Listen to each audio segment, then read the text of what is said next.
Aramdan табылган акча арамга гана жумшалат.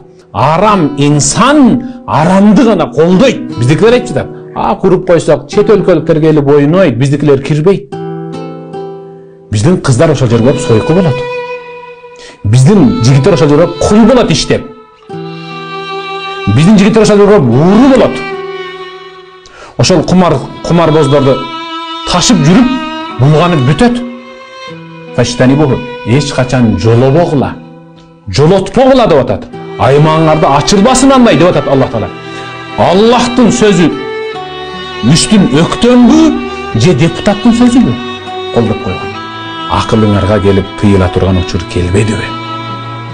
Биз добушубузду берип силерди сыйлаганда кумаркананы, бир бузук үйлөрдү, дагы мындан да быт-чыт чыккан, дагы жаман нерселерди колдогула деп